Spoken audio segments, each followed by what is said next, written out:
Hey guys, welcome back to the Territory War video blog series. This is part number 6. It's been about a month since the last update, so I thought it was time for a new video. The beta testing is still open, of course. As always, I'll provide the link in the comments if you want to test it out, give me some feedback, try it out. And of course my work still continues as far as bug fixing, tweaking, and stuff like that. Today I'm going to start with base capture and the item shop, which I mentioned in the previous video, and then I want to cover the eventual release of the game. So let's start off with base capture. Okay.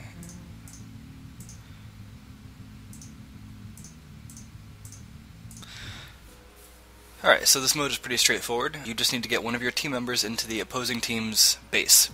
And you don't need your whole body in, you basically just need your feet touching their base. So as you can see right here, well, this level is actually the beta map of Castle 2. I don't know if I showed that to you guys yet or not. This stage is under, in progress.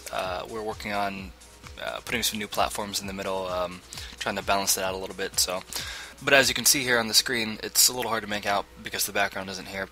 There's a blue outlined base right here. So the blue team has a small blue base, and then over here the red team has a red base. So yeah, basically you just need to get your character inside that base and you win the match. Now in this mode, players have 150 health. That's so it's not quite as easy to kill them because that's not really the focus of the game. Of course, you can still, if you kill the other team, you still win, but it should be easier to actually try and capture the base. So I hope that's effective in that manner. So I'll use the red guy here. Let's see. Actually, you know what? I think I'm going to be in trouble because I don't have a... in this map, you pretty much need a teleporter or a few pickaxes to get into the opposing team's base, so which you don't really have in 1 versus 1 mode. Let me exit here and try a different map. Let's just do the Cove. Alright. So this one will be a little easier to just walk my guy over to. Pass. And of course this mode is available online, as are all the other modes.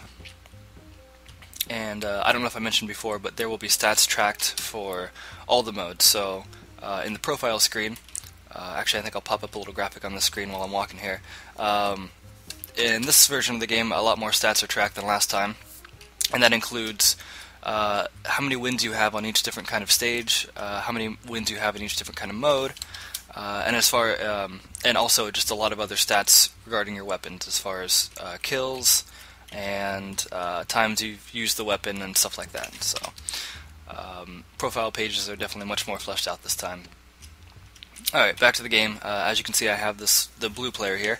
Yeah, to win the game, I just need to walk my guy into the base right there. I end my turn, and I win, because the blue guy is in the red base.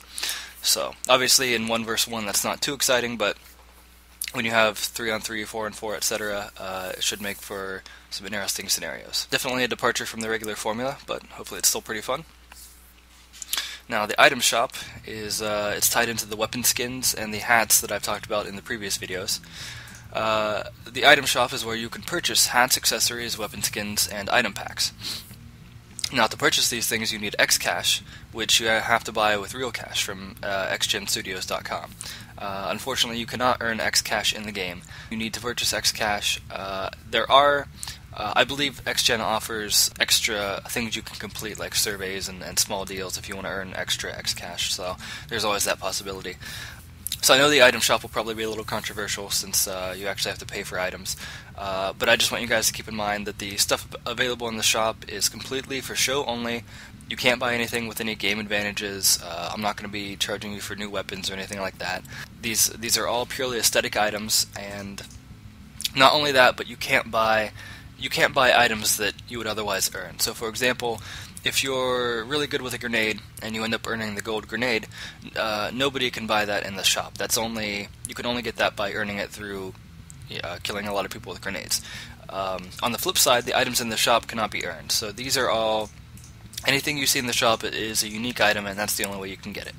I figured that would be fair, since that sort of protects the integrity of the other items I have that you can unlock. So the shop, of course, has all kinds of stuff. A bunch of hats you can buy. We've got a bunch of accessories.